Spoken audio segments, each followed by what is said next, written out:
Okay, we are live. Let's see, it doesn't look like it's here yet. We'll let some people join in the stream. Yeah, okay. So, a little bit of time, let people join in, and then we will get started with this. A few things to talk about, not much. Just getting ready here. It looks like, okay, it's now people are joining in. Okay, so I think we'll go ahead and get started then.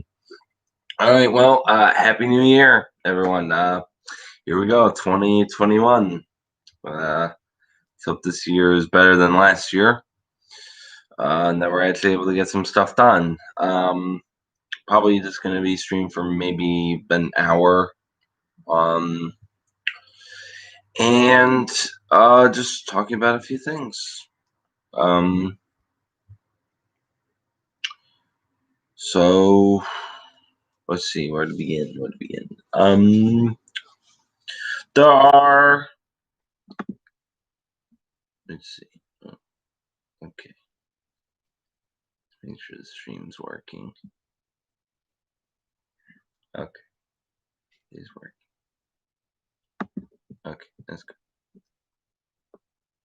Sorry, just making sure all the technical stuff is working.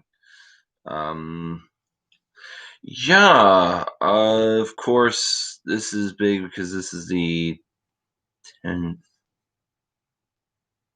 I keep losing people in the stream. There's 0 people now. It's kind of weird. Not sure what's going on there. Okay. Let's see. For people who watch this after, because it will be posted on, working on my end. Huh, it's saying 0 on, like 0 people watching. Okay, as long as I know that there are people actually watching, that's fine. Oh, good to see you, Ryan. Well, one thing is, well, this is going to be a big year for 10th anniversaries for Blue Dime because 2011 was a pretty big year for us. So we'll be celebrating quite a few anniversaries. We'll first be celebrating the start of The Survivor season 1. Then The Lost Scene, The Lost Scene 2, Calm Before the Storm, and The Computer Network, all this year. 10th anniversaries. So I'm planning on doing some watch parties. We'll watch some of these projects. Most of the time, I'm trying to do them at least close to the actual date when they first premiered. The Survivor will be divided up into 3 watch parties if I do that. It will be the first one we'll watch the first 5 episodes. So season 1.0. Then we'd watch later on, of course, we jump down into like July and we'd watch episodes 6 through 8. And then watch episodes 9 and 10 on a different day because 9 and 10 were extra long episodes, the longest episodes of the series, not counting the movie. Of course, The Lost Scene and stuff. It's really cool if I'm able to make The Lost Scene 6 like I plan to. The Lost Scene, the Lost Scene series will have gone for 10 years. Because if The Lost Scene 6 comes out this year, it'll be 10 years since the first one. Believe me, when I first made that movie, I never would have guessed. 10 years later, you'll be making the 6th movie, and it'll be part of this big universe. So I would have been like, no, this is just made for fun. Just a fun little movie. So yeah, I'm really looking forward to that. All the little anniversaries, this will be great because we didn't really do something for Price of Loyalty. I really wish we had. Maybe for the 15th anniversary, we'll do something, a watch party or something for the Price of Loyalty. But we did do the one for the Shroud of Revenge. That was a lot of fun. So, but there was, of course, a long time before there'd be another anniversary like that. because everything was so slow at that point. And now we're getting into where there's going to be a lot of 10th anniversaries coming up, because we got this year, and then we'll have next year. We'll have the Survivor Season 2 and Lost Scene 3. And then of course, again, the year after that, Reflection of the Soul will turn 10. That's crazy to think about. A couple years out, movie will be 10. It's like, what's going on? Time seems to be flying. But here, things are going pretty good. Working on the Legends script, trying to get that all finished, and we're gonna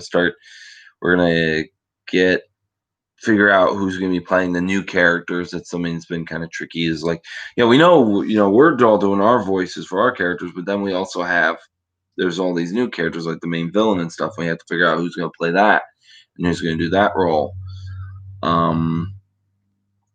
And yeah, that one's been a little trickier, but I got that. Indiana Jones and Mantle of the Prophets. I finally got that starting to actually like really coming together. I was really struggling trying to find a good intro, something good to really kind of catch the movie. But I was sitting here the other day watching Raiders of the Lost Ark, and I just kind of clicked for what I should do for the opening. So it'll be a lot of fun. Getting really excited for that project. Hope to start working on that in the spring. So I'm really excited for that. And then of course Lost Scene 6, trying to get those. So really just trying to keep myself focused on just working on those 3 projects. And I know I've got others planned, but I'm trying not to even think about those really big until I'm done with at least the Legends. Then I might start thinking about one more project, trying to keep myself limited so I'm not overstretching myself. I think that's been an issue we've had sometimes, is I'm thinking way too far ahead. I know I've got these other projects. We're done. It also feels good starting a year where I don't have to say, well, we're working on Lost Scene 5. We're working on Lost Scene 5. I said that for so many years. And now it's like, it's all done. Might try to put together a blooper reel here soon for that, though. I will say, I need to go through the footage and see if I can find good enough outtakes, because I know we had plenty. I might try to find and put together a little blooper reel. I haven't done those in a while. I used to do those a lot, but I haven't done those in a lot of my films lately. So there's that. Let's see. Anniversaries, getting this project going. I think that's the primary news. And of course I got some more videos coming up soon. Just discussion videos. I'm gonna slightly update the ranking too, because there have been a couple more votes put in, and I think but mostly it hasn't really affected a lot of stuff. The most it's affected is Reflection of the Soul is now 11th, and Monopoly the movie is now 10th. That's the biggest change in the rankings, but everything else is still pretty much the same. Oh, and the Great Debate and Live Today's tie has been broken, but we still have the tie of the Pain and Regret and Martial Art Reconciliation.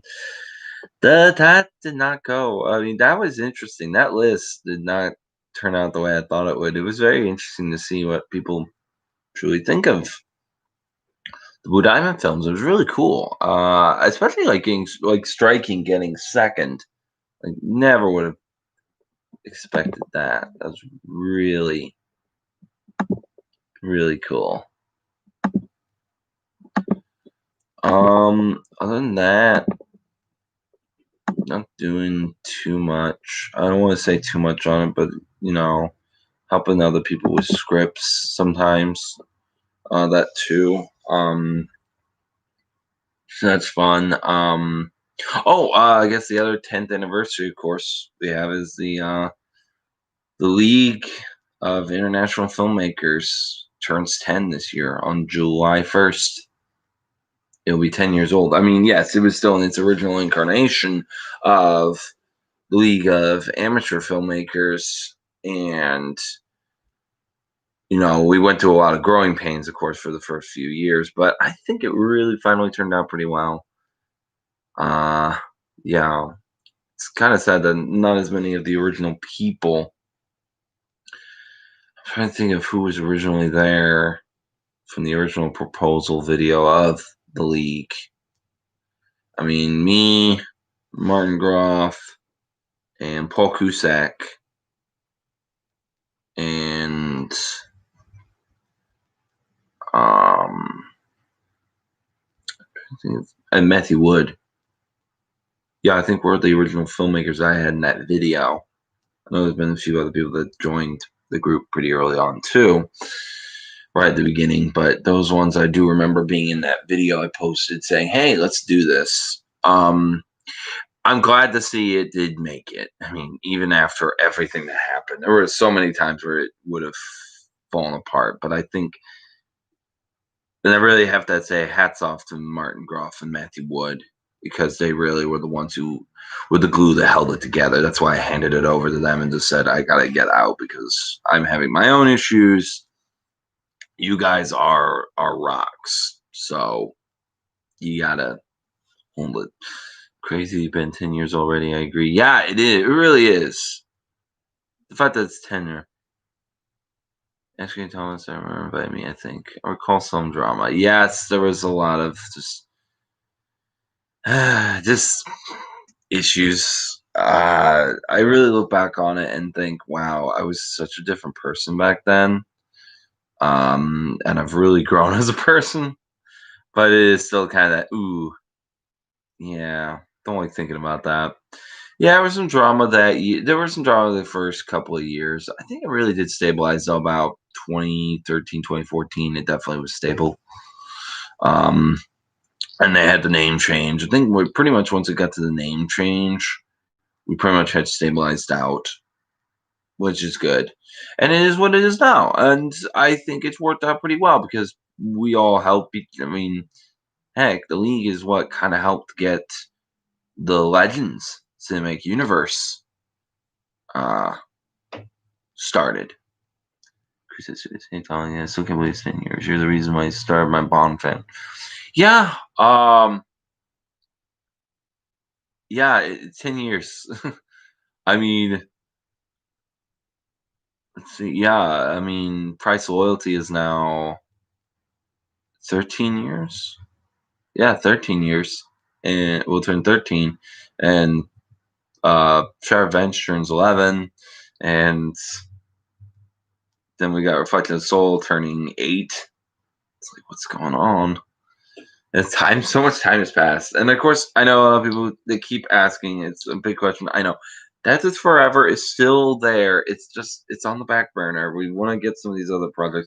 Mainly, I want to get us back up to Steam doing films because we actually spent so long not making a movie. I felt very rusty doing um um the sorry, it's early in the morning. I've slept in, so I'm still waking up. But we felt very rusty making the Lost Scene 5 because yeah, we hadn't actually made a full-on large movie project since 2016. So last time I had actually worked on a big project because in 2017 I didn't make anything. I edited and released Drive U, but I didn't film anything.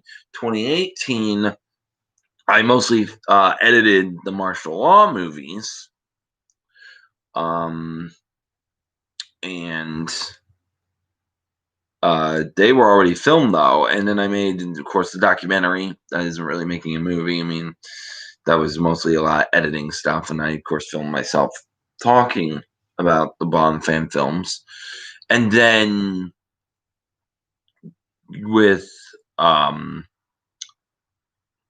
the Lost Scene 4, Yeah, it was a little bit of filming, but it was just one day's worth because we used Choices, the class version, for the rest of it. So only the stuff with Patrick Stark was filmed in 2018. Um, so it was kind of mini thing, and then 2019 we didn't do anything, and then through most of 2020 we didn't do anything. So Lost King 5 was really us finally getting Blue Diamond back up and running, pretty much since um, the end of Phase 2. So a little rusty, a little bit trying to get it back to used to. And there's a few bits with Lost King 5 that I think could have been better had we had been making more movies in the meantime. I think we kind of definitely showed that we lost a little bit of our touch there. So just trying to get it back. So I'd rather than make Death is Forever and be that rusty while making it, take our time, get used to things again, get ourselves back in our groove, find more actors and more people because right now we're really short. Um, so I'm gonna get the Legends done and then use the Lost Scene 6. There's more practice. Indiana Jones, I should be able to get a lot of people for that one. More people will be interested in that one because they know Indiana Jones. So I don't think I'll suffer as much on getting actors for those. I've noticed the original films don't it's a little bit harder to get people because they're not as invested in the story. I mean, when I got my Bond movies, I saw I was able to get my first movie had to be a Bond movie. I mean, my first movie was not going to be a James Bond fan film. No one was interested. As soon as I made a James Bond fan film, everyone was interested. So those ones should be a little bit easier getting people, Indiana Jones and James Bond. But a lot of these other ones takes a little bit of trust from people to know, okay, this is going to be good. Um, and then of course I want to do other things like uh um so that sort of thing. Ryan Rust. Any thoughts of making a film to send out to film festivals in the near future? The final cut, maybe. I did have the real business in a film festival. But the final cut right now is pretty much the only film I think I'm making that could go to a film festival right now because of course, I'm not sending fan films.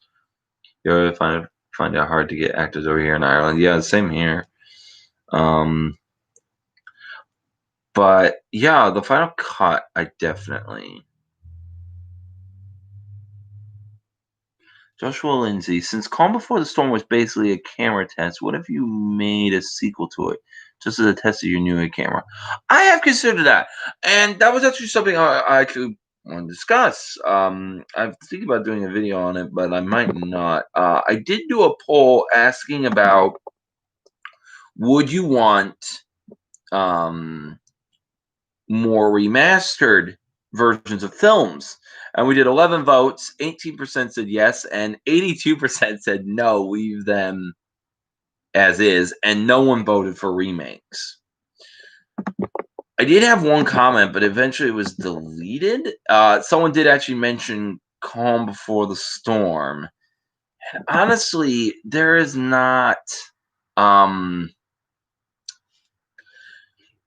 there aren't a whole lot of films that I feel like need to be remastered or need a remake. But Calm Before the Storm is actually one that I have considered that.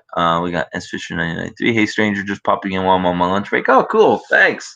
I'm doing it earlier in the day because I wanted to give some of the other people a chance to be on the live stream. Because when I do them later, like a lot of my friends like Jacob and Anton and Paulie and them, it's way late at night. So, and Paul Cusack. I mean, so I want to give everyone uh, a chance. All my friends, as they would say over there, over the pond. I want to give them a chance to be on the stream. So that's why I'm doing it earlier in the day.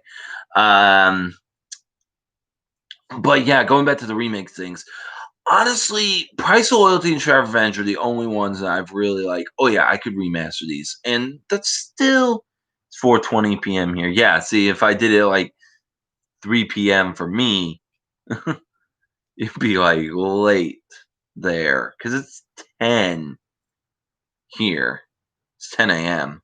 So I've always tried to do that. I mean, some of those guys, when we watched The Lost Scene 5, they were staying up late watching it, like 2 a.m. and stuff, to watch the premiere, because it was 7 p.m. here. So I'm like, oh yeah, let's just do a little bit of an earlier stream, and it's nice to see a lot of you talking and having some discussion here. I'm liking this a lot. This is kind of what I want, because I pretty much have done all the news. So now we're on to the discussion part. But going forward, not really, because I've already done camera, because I've already worked with the camera. If I get a new camera beyond the one I'm using right now, maybe I might be tempted. Hey, why don't I just do a little follow up to Come Before the Storm, or remake Come Before the Storm? But currently, no, because I already have my equipment and I've already been using the camera. But outside of Calm Before the Storm and the first two Bond films, I don't really see any reason to remake or remaster any of the other films. I mean, Lost Scene 5 was an exception because it was it was such a rush job. Call because I do have to ask, what kind of camera do you use for filming, also, and mics for audio? I will be right back.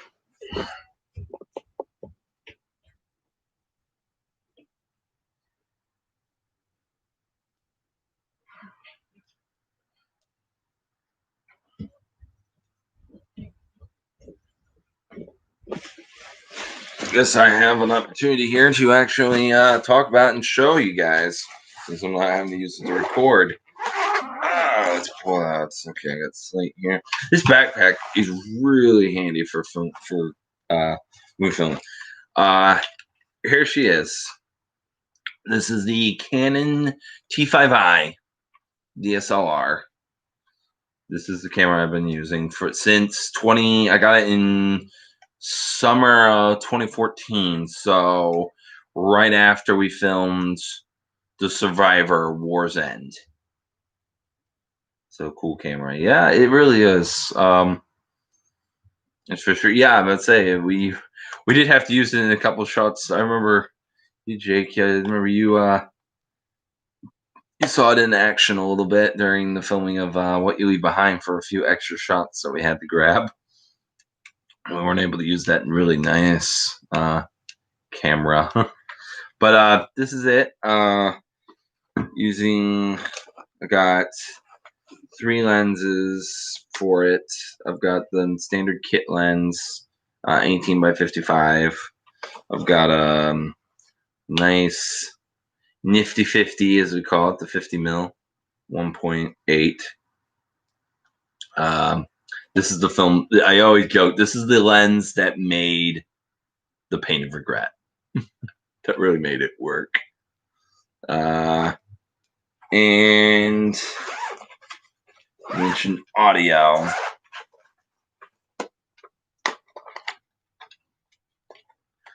This is what I use. This is the mic I use. It's a little bit of an updated version from the one I had, that I've used for a lot of my films. This is the H4n Pro Zoom Mic. I had the one I actually used when I first got it was a different model that I actually gave to someone else as a gift, because I bought this new one.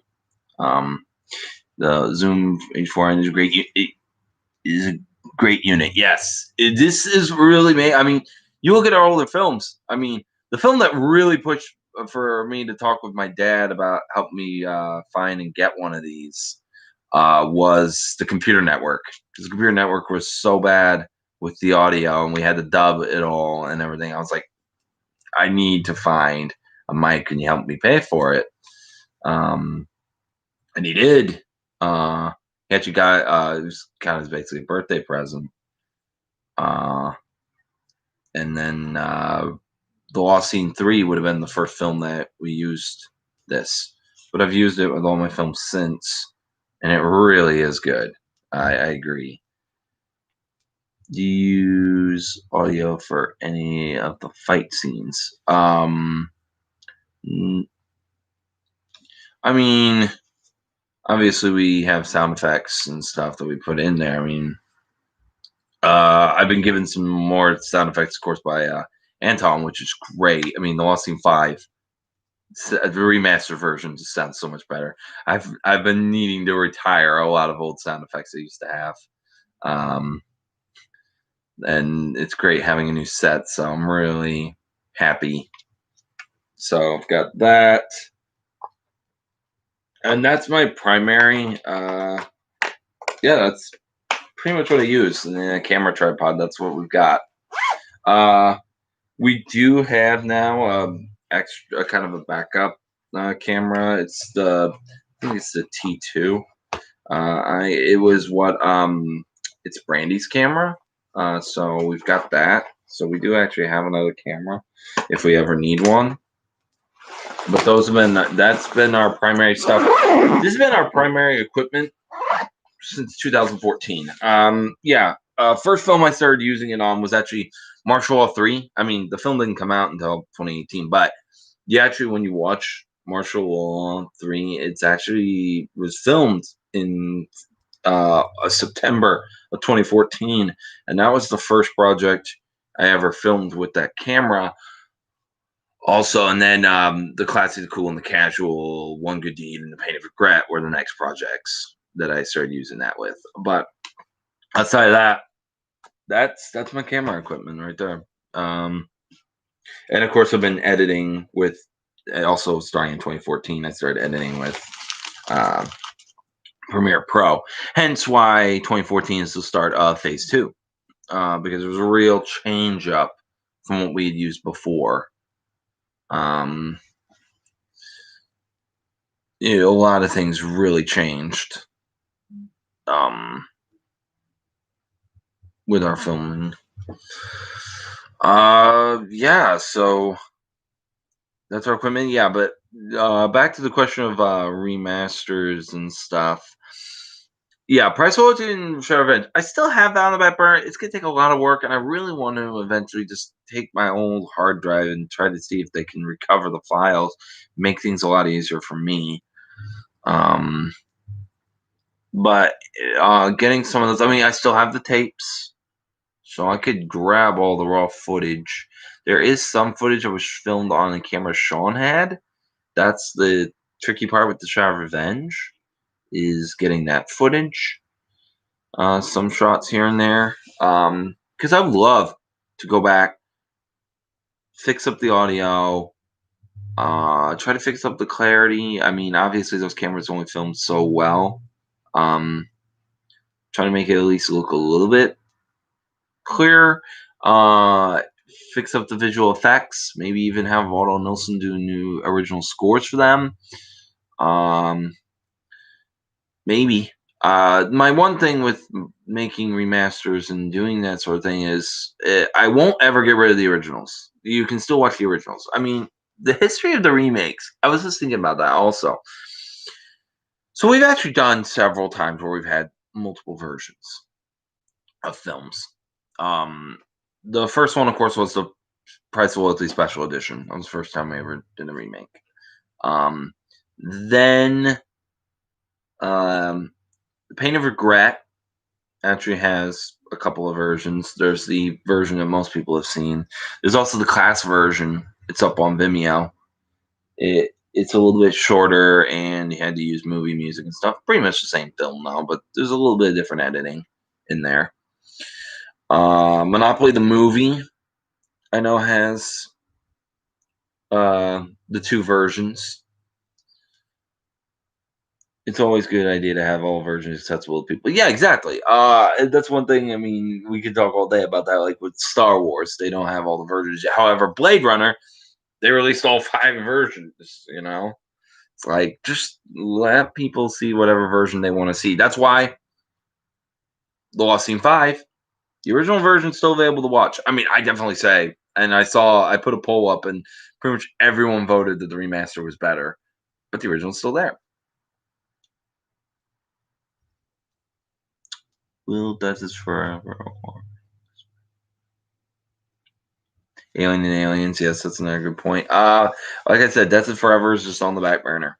I don't know when we'll be working on it. We want to get back in the groove of getting filming and seeing what filming is going to look like for a while before I jump into a large project like that. Definitely won't even be really working. I've got the script kind of on hold for right now. I have started the script, but I'm putting it on hold right now until I get at least these 3 projects done. Then I'm going to really think about what to do. P.S. The Lost Scene 5 is the best one to me, followed by 3. Yeah, that's really my ranking of them too. It's for me, it's 5, 3, 4, Chess, 1, 2. And that's my ranking of the Lost Scene movies. But yeah, we get to celebrate the 10th anniversary of them now, so we're gonna get a chance to watch 1 again as a watch party. That'll be fun, and 2 later in the year. Wow. Yeah, actually, a couple of days ago was 5 years since we filmed Chess. Filmed on January 2nd of 2016. It's been a long time. Curious to see where 6 will rank. We'll see. Yeah. I'm hoping 6 is going to be really good. It's smaller. It's a smaller scale story compared to 5, but that doesn't mean it won't be good. It's just a smaller scale story. No, I'm very happy the way 5 turned out, especially once I watched the remastered version. I'm like, okay, I'm happy with this. I'm really happy with this. So 5 is standing in a good place. It's my 3rd favorite film we've made overall, so that's pretty good. But yeah, not I won't really work on a lot of those other projects until I'm done with these first. I've got to take it in order. So that's really where I stand on that. So yeah. Yeah, no, really exciting stuff. Really exciting. To really get to work on all this stuff. Of course, I'm always willing to help out other people, cameos and that sort of thing. Filming extra stuff, enjoying everyone else's projects. Any thoughts of getting a drone and adding in drone shots to your films? It's come up a few times, but honestly, no, really have not thought of it. Mostly just because I'm like, I don't know about costs and all that. We're on a pretty limited budget here. So that kind of new equipment, I don't know. I might rather invest in a better camera or just a nice second camera before I would do that. And that's just a personal thing. No, but I've never really considered that as really any. Yeah, just never considered it. But thanks for bringing it up and asking. I'm enjoying these questions. These are good. Um, let's see. Still working on ideas for Rough Justice. I mean, The Mandalorian has definitely given me a lot of inspiration for making that. Of what I can do with the story. But we got that.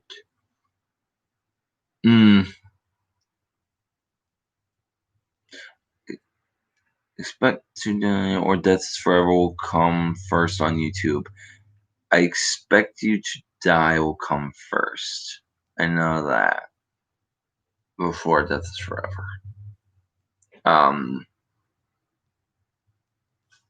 Yeah. I actually wrote that film. I Expect You to Die. Which was a lot of fun. I enjoy writing scripts. I've got a lot of ideas, especially for bomb movies. So I've been excited to see your take on the Indiana Jones role. Yes, I'm actually really looking forward to Indiana Jones. It's gonna be fun, especially with this new idea.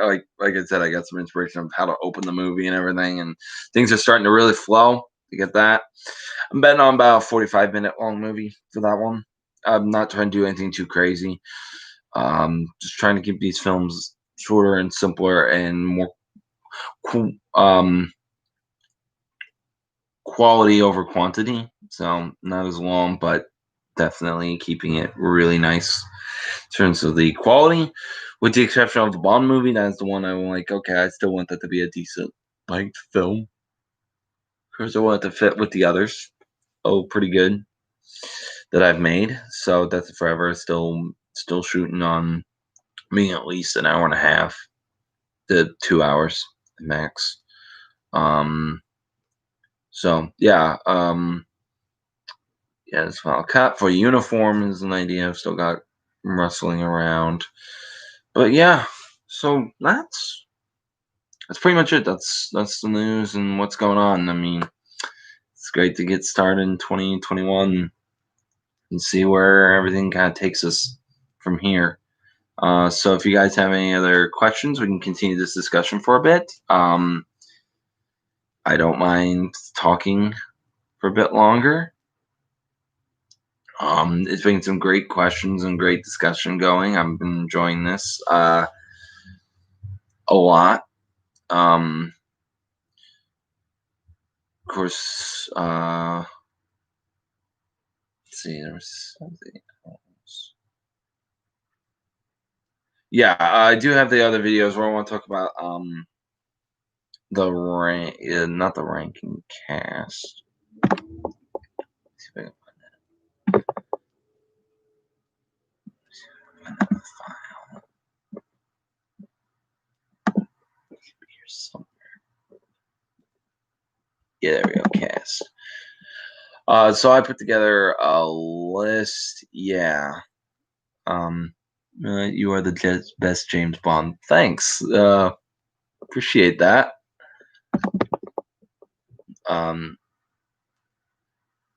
What is the film community like in your state?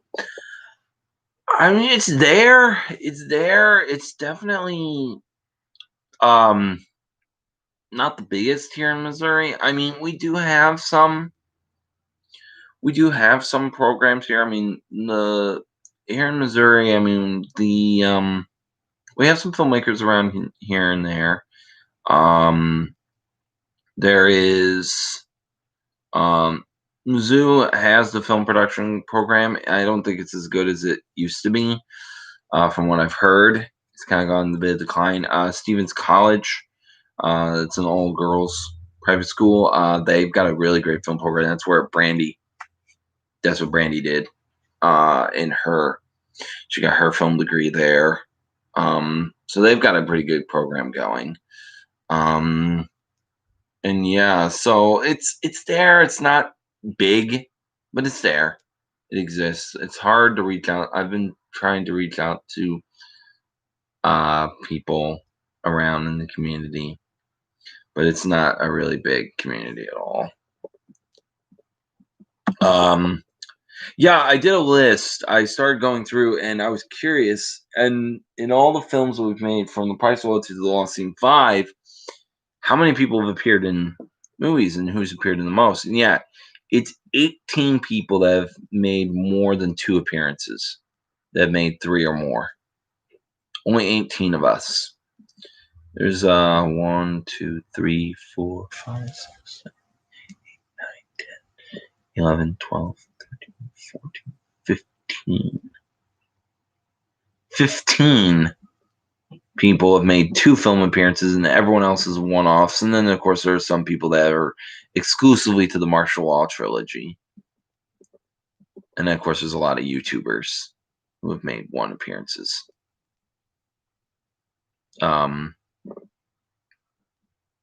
Actually, the person who's made the most appearances in my films of all the YouTubers who made the most appearances is Matthew Wood. That's actually kind of cool. Let's see. But yeah, there's only 18 of us, and I want to do a video where I actually will talk about each one. There's 4 people that have made 3 appearances. It's 2 people. There's 3 people who have made 4 appearances. 1 person's made 5 appearances, and then 3 that have made 6. 1 that's made 7, and then you get up to like 8 appearances, 9 appearances, 11, 13. So it's kind of interesting seeing who's been in the most films and how long their stretches of being in films have been. It pretty much is the top 10 is all the main four people. People have been considered the main four, you know, with the exception of one. There's one exception who's had an equal number of film appearances who was never part of the main four, which is kind of cool. But then two of the appearances were in the martial law movies, so I do count those. If you were in other projects as well as the martial law films, I do count ya as being in more films. Got some good questions here.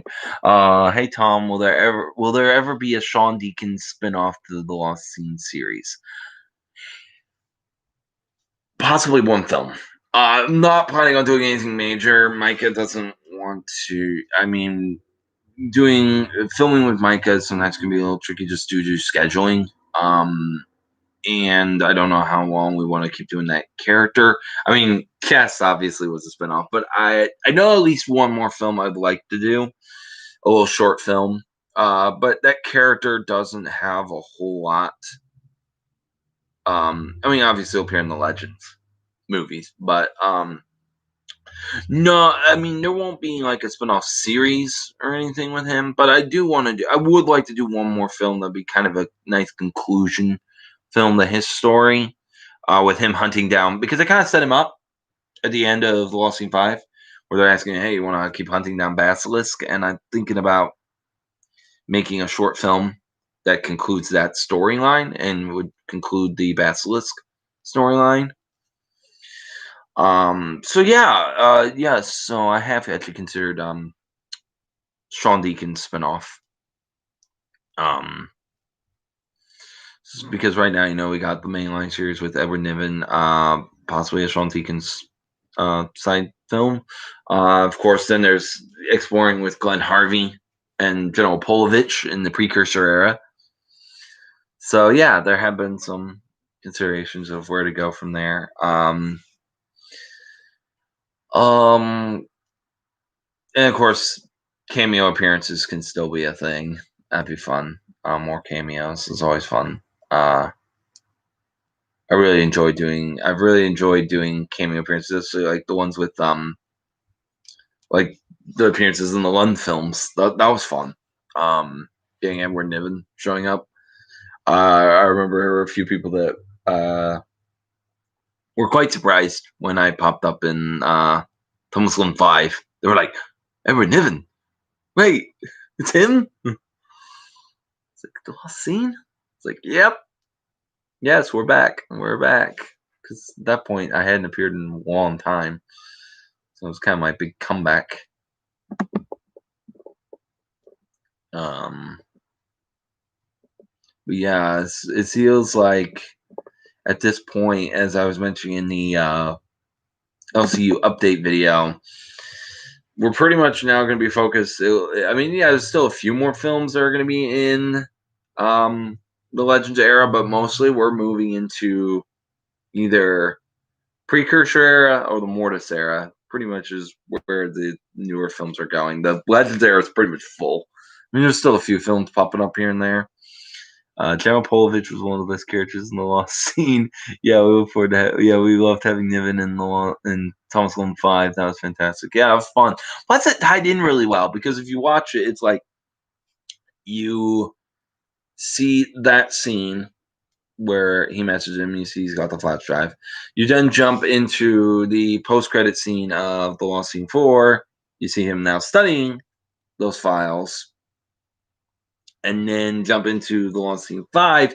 You see that people, the mastermind, Colonel Grayson, spoilers, he has found out that Lund sent him that. And now that's why he's trying to get Deakins to kill Lund by having Yuri assign him to kill, until Yuri realizes, oh, he just saw that I have General Polovich on the laptop and I've been studying his stuff. Now I gotta kill him. That's why he attacks him. They really did want to have Deakins kill Lund, but then he realized, oh, he's seen that I've been looking at his stuff. So now I'm gonna. So Yuri acts out of just kind of had to make a split-second decision, and this is what the decision was. I'm going to try to kill him. Uh, yeah, I love that. Yeah, it's just one of those kind of cool, like, connection things. It's like, oh, if you follow the larger story. If you're not, you're just like, oh, he's being assigned to kill another agent, and you don't, it's not like you missed anything. But if you know the greater story, it enhances, it's like, oh, that's because of this and that. And that's what I like about the LCU. It's like you can watch each individual series and not miss anything. But if you know more, it really does enhance, like, oh, this is why this is happening. This is why this is happening. And yeah, John Polovich, yes, I really enjoyed playing that character. And yes, I definitely want him to be a precursor era villain. Yeah, because I mean, like, his time in Legends, there isn't really much that he's doing. So for him not to have been in any of the Legends films is fine. The Legends era, I mean, is fine because he really wasn't doing much. That character, he was retired for one thing in 2015. The one thing you do see, if you look at his file, if you pause, look at that computer screen, you see his file, you can actually see it says he was suspected of supplying the chemical weapons to Kristen Trussell in the I Private series of films, that event. It actually just mentioned that he was suspected of helping her from I Private, which is a nice little connection. DEP Films. Hello there, Tom. Hey, what's up? We're just talking LCU right now. So it's kind of fun. But there were a couple of other things that were actually fun. Little Easter eggs. If you look at the file that Polovich looks at that shows the MI7 staff, you actually see Agent 42's name. Well, it does put in parentheses alleged name. It was the name I had chosen for Agent 42 for the Agent 42 spinoff films that ended up getting canceled. Because you see, like, Agent 42 name Joseph Brewster Joseph alleged, because that was the original name I had chosen for that character, was Joseph Brewster. So it was kind of fun to put that little Easter egg in there. As that's what his name was originally going to be. So it's actually in there. If you look at all the different papers, I like all the little things you can find in all the files and stuff. Like Niven's file was the first one to mention, like, oh, there's a Glenn Harvey connection, and then I decided to have him pop up, which originally wasn't the plan. That was supposed to be another agent, but in the end, I was like, I'm glad that I actually put. I like that I put. I think it worked better putting in Glenn Harvey. That was kind of a nice little touch. And then, of course, if you watch Tiebreaker and then you watch the end of the Lost Scene 5, you see the payoff of that sequence where they all leave and head out to find Niven. You also get why, you got Glenn Harvey about to call Admiral Hemsworth, and then Admiral Hemsworth brings in Jack Stone and says, we have a favor for the Americans. Little do we realize, right before Jack Stone walked in that office, he was talking with Glenn Harvey about Edward Niven. So it's like all those little tie-ins, which is great. Showing you how MIX is being sent after Niven and that sort of thing. So it's all that connections and shared universe stuff. It's great. I love it. I love that stuff. It's really fun. And yeah, John Polovich, I know he'll be in for the uniform. And he might start popping up. If we start getting more precursor films that are set in like the 80s and the 90s, yeah, he'll start popping up a lot. Tie-in, yes. Tiebreaker had a lot of tie-ins. But yes, definitely. Polovich will show up a lot more in precursor era films, once they're moving up. I mean, right now they're in the 60s, so he's a kid. At that point, he was born in the 50s, so he can't really appear in the George Whitebrook films in the early ones. I mean, once George Whitebrook moves along further down the line, he might show up. But he does come from a military family, so we might hear mentions of other Poloviches, because he does come from a military family. So there's that. I will say that for early precursor era films. But yeah, he'll definitely pop up in For the Uniform. I know that. So once again, I'll be playing dual roles. I'll be playing Bolovich and Glenn Harvey for that. For the Uniform is gonna be interesting because the way I want to film it and the characters I want in there, there'll be actually other actors playing characters that we've known, which will be interesting. I've got a few ideas of a few actors who would like to play certain characters. Mark Bollinger, who played Agent Doyle. I'm thinking about trying to cast him as Robert Johnson from the I Private series, as the younger version of that character, because I think he could play that character pretty well. There's been a few other ideas I'm trying to figure out who'd be playing who, because there's, like I said, there's a lot of characters who have bet. This would be one of the few times where there's actually recasting, just due to the fact that these are younger versions of them, and also I really want to do a movie that involves a bunch of these other precursor characters. So For the Uniform will be a fun little film to make. It really does help set up also a lot of the story stuff that ends up happening in the Legends movie. We also see Colonel Grayson. Well, at this point, I think he's either Major or I think he's Major. He's Major Grayson. It's Major Harvey and Major Grayson in that film.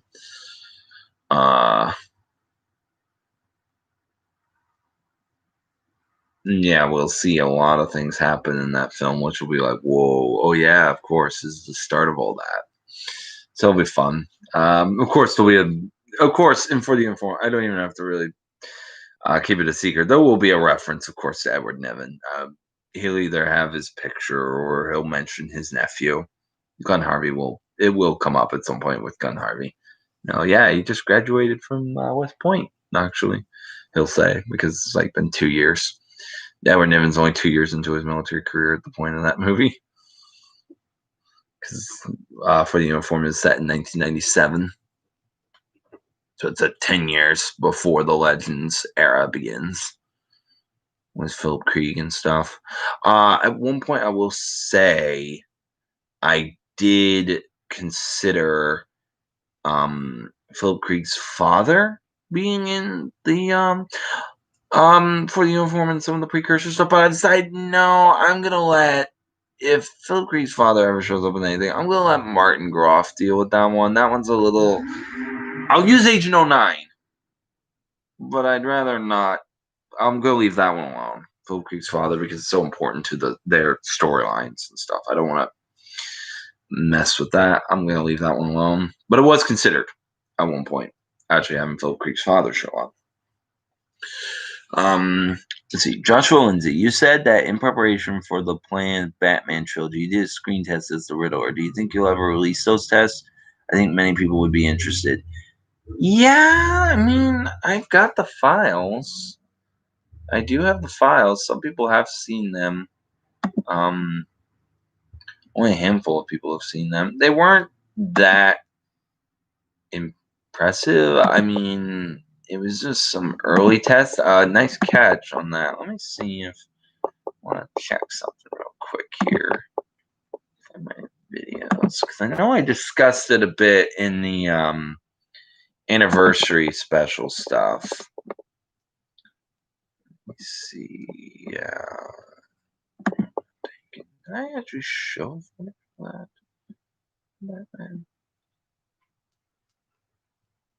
Yeah, I did actually show briefly in that episode, Blue Diamond Retrospective, episode 9, The Road Not Taken. I did show some quick shots of the screen and costume test footage of that. I did show, and I showed a few of the pictures. Yeah. Yeah, I did actually show a little bit. Not much. I mean, that's pretty much all there ever was. It's like, I think there's 2 of them. There's one where I did a little conversation scene, and then there was one where I just filmed a little shot with some music playing, and then I just took some pictures. That's really all there ever was with that. with the Riddler stuff. That one, I mean, maybe at some point, maybe I'd post it up, see what people have, see what people think. There's the other one. There have been three films, three films that we filmed and never finished. The Contingency Plan, 2010, which I have released that footage, that one day of filming.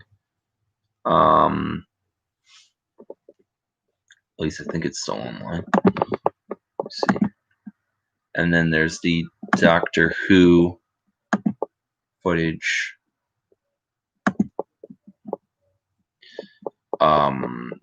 Yeah.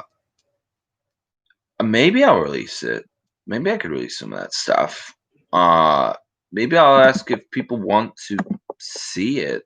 Maybe I'll put a poll up on my channel asking if people want to see that footage. Also, heck, I could go back and actually like just release 2013 A Gamer Odyssey. That was that one film I filmed and I never released it.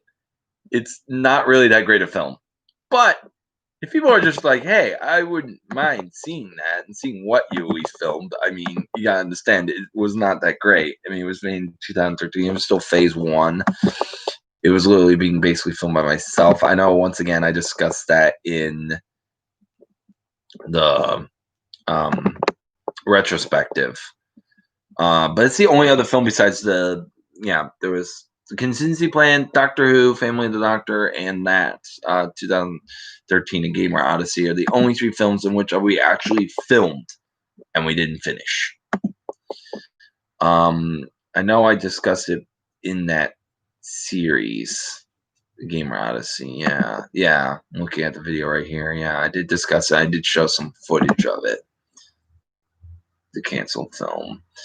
And I have considered, what about going back and just releasing the movie? It's dumb, but why not? Just as a...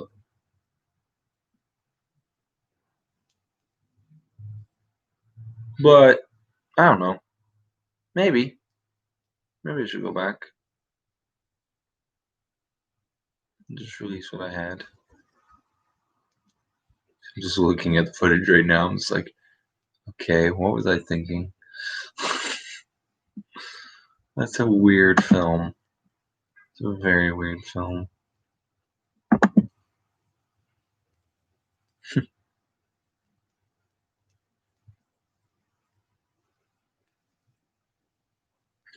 Yeah. Sorry. Just a little distracted there for a second. Yeah, I might do a Gamer Odyssey did look funny. Yeah, I mean, I'll put a poll up and we'll see what people have to say. Maybe I'll work on it. I mean, why not? It's kind of one of those, lost films. And I have released the stuff with the Contingency Plan day of filming, and I even put out the Doctor Who footage, which I might release more of. Doctor Who footage, just kind of showing everyone what was going on there. Because we did that one day of filming with it. Because it's a real shame that we didn't get to finish those films. Yeah. So, yeah, I might put it on, put the Gamer Odyssey together and just put down, hey, just FYI, this was made years ago. Just put a little disclaimer at the start. Whoa, don't judge this too harshly. I know it's ridiculous. At the same time, maybe I should just stick with the wise words of Willy Wonka. A little nonsense now and then is relished by the wisest men. It really was. It was just some nonsense. Just something completely different, as my Python would say. Yeah, I'll put up some polls and see what people think. Because, those are some... Yeah, go into the art. Maybe I should do that a little bit this year. Go into some of my archives and see what I can find. Old footage and stuff that people haven't seen. See what I can find. See what I can dig up. Do a little bit of that this year as well. That'd be kind of fun. doing some little bit of digging because I still have a lot of footage. Some footage I don't have the raw files anymore. They were on that hard drive that got corrupted, so I can't find like the raw files of like the Lost Scene 1 and the Lost Scene 2, and I think even the Computer Network. I know everything up to that. I think I don't know about the Lost Scene 3. I know once you get to like Martial Law and the Survivor Wars end, you really do start. I know I've got raw footage. I know at least in phase 2. And Reflection of Soul. I know I have Reflection of Souls and Voyage of the Undead. I know from 2013 onwards, I have all the raw footage. Finding a lot of stuff older than that could be tricky. I did find my original screen test as Agent 42. My original pitch screen test that I pitched to Martin Groff as Agent 42 for the 42 series. I originally filmed that on my old camera, like the Shadow Revenge camera. I remember that because, yeah, some of those footage I filmed on that. And also, some of my cameos as Will on the Charlotte Fair show were originally on those original cameras. That's how long I played that character. That was a fun little character to play as. Some of my old YouTube cameos. I need to talk with Anton maybe about releasing it, but I actually shot some footage for him a long time ago when he was making Tom Peake films. I shot a cameo for him with that as a character, who I thought about actually putting a little wink and nod to as one of Niven's false identities in Lost Scene 6. Might actually be that character's name that I played in the original Tom Peake stuff. I need to talk with Anton about maybe releasing some of that footage, just to kind of just show, hey, I filmed this. Done a lot of cameos. I'm realizing just how many cameos I've done, and because I've still got all that footage, I've got it all in a file. Actually, one of my folders, the way I divide up all my files, I've got a folder that has like YouTube cameos and stuff. So yeah, I should really go through some of my old stuff and dig it up. And yeah, maybe I'll put some polls up and see what people would like to see. Talk with a few people about stuff like that. Yeah, digging up all the old stuff. I never really thought about that. I like that we were having this conversation. This is cool. This is cool. Cause yeah, I could do that. It might be fun. Put together the Batman stuff. Show people the Batman footage. Wasn't great, wasn't fantastic. It was just really a test. I remember I did go for it. Yeah, I remember I did a few other things. I really like the Agent 42. I started working on the script for that and everything.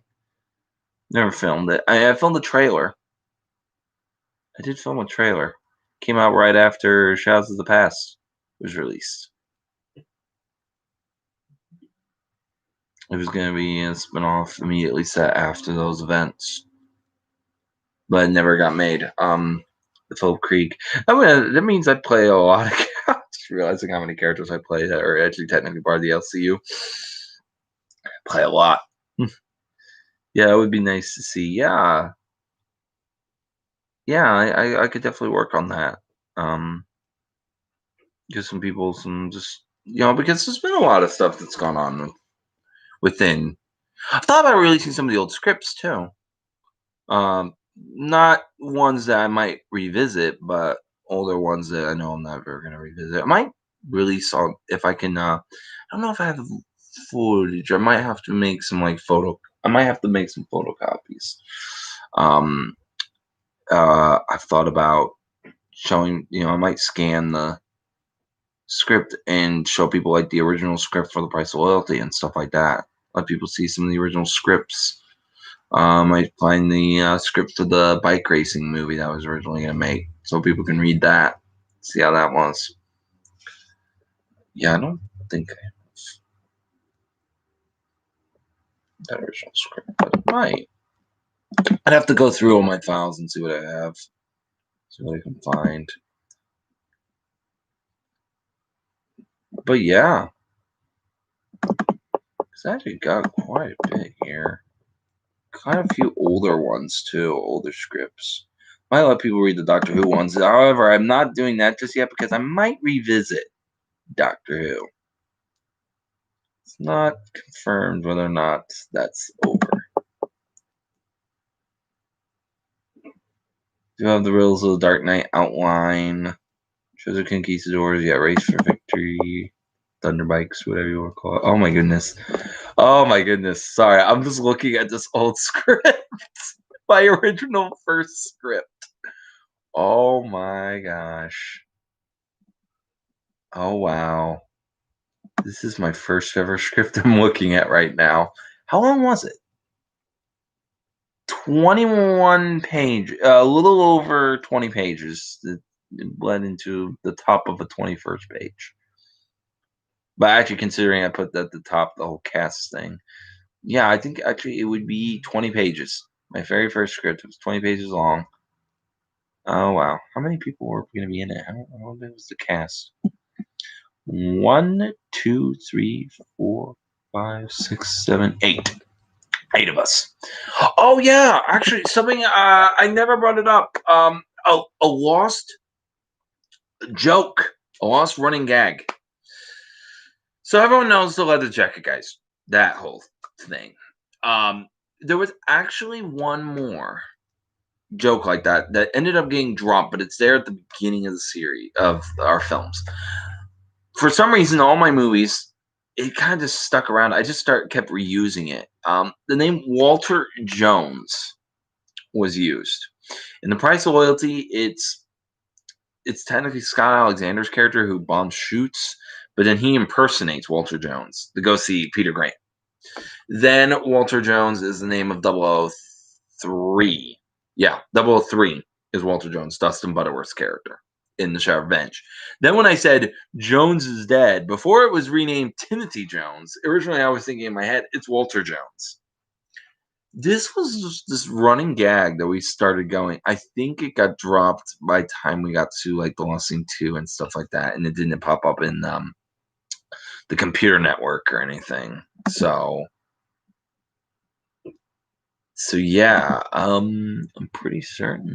I think it was in it was also in the Contingency Plan. Pretty sure it was in that too. But this was this old gag that just didn't take off, basically.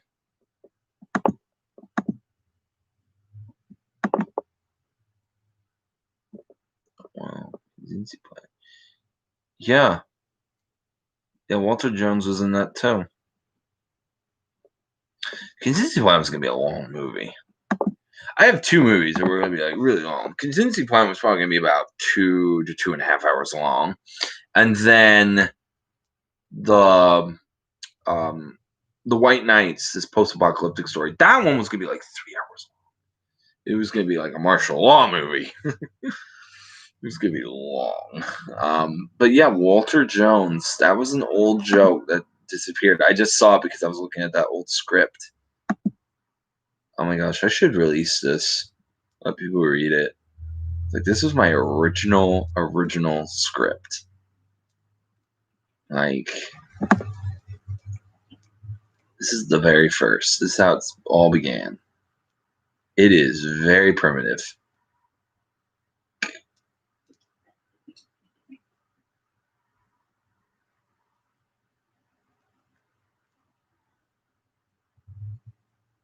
Oh yeah, it's not exactly the original script because the original script I actually had a different ending. Or maybe this is where I've got. Oh no, this is I have the 2 endings. Yeah, so actually the script's more like 18 pages long. Cause yeah, I wrote in 2 endings. The script actually has 2 endings.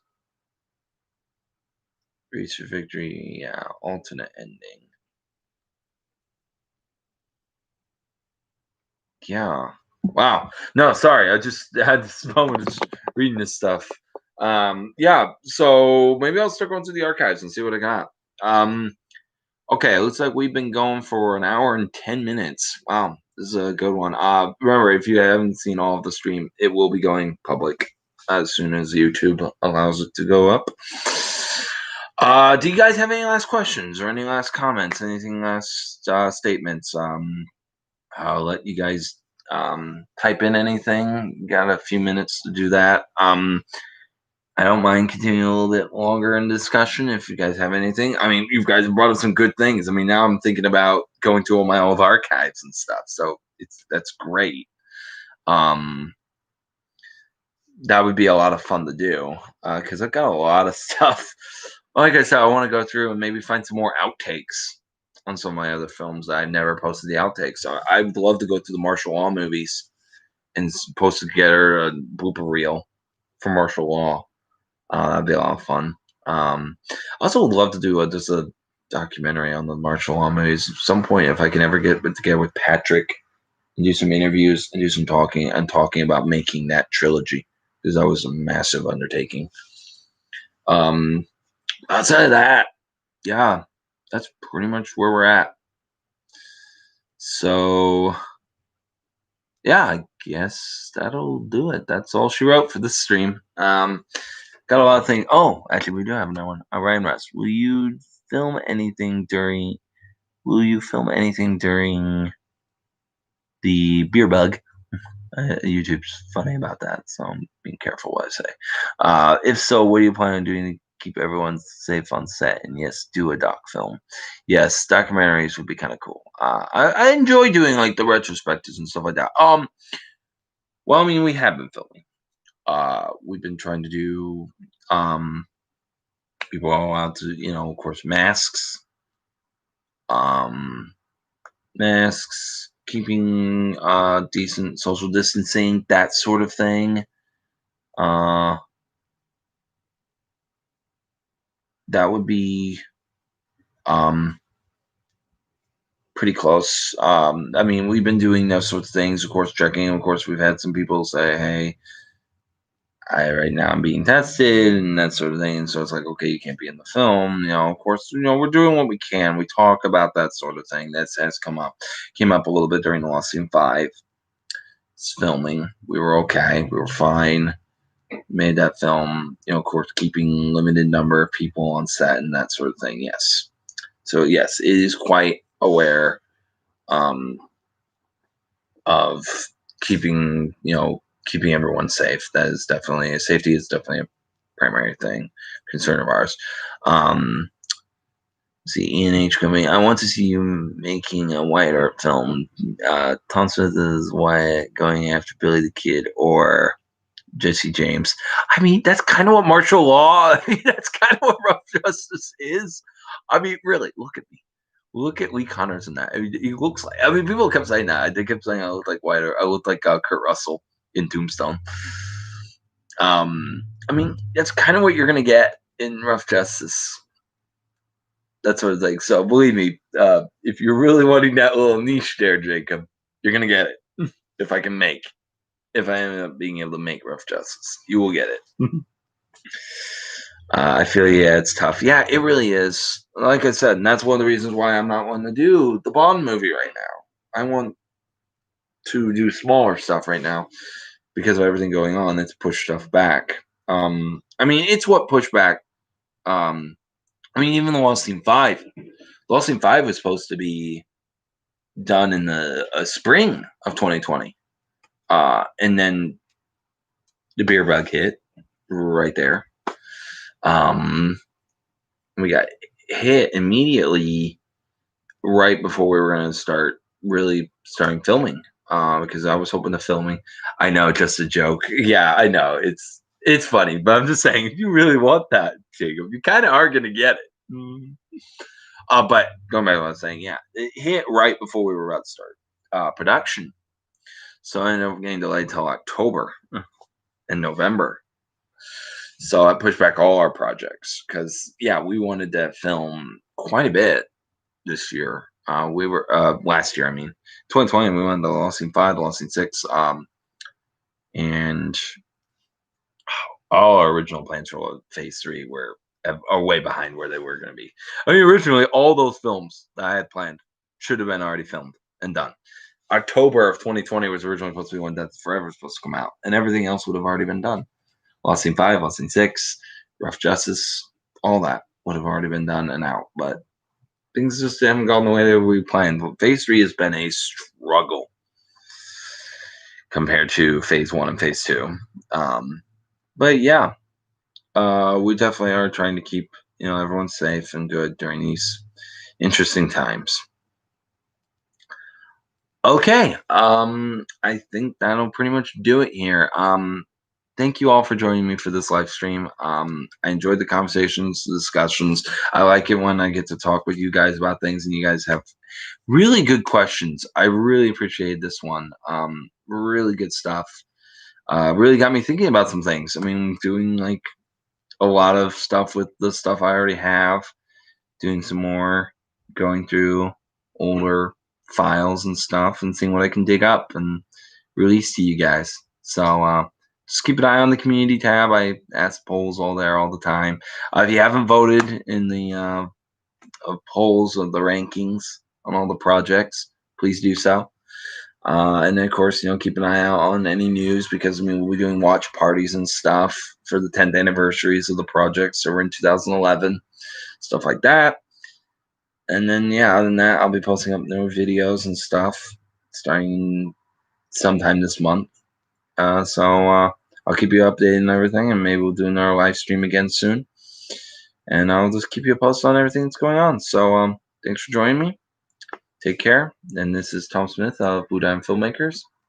Wishing you a happy new year as we start along here, January 4th.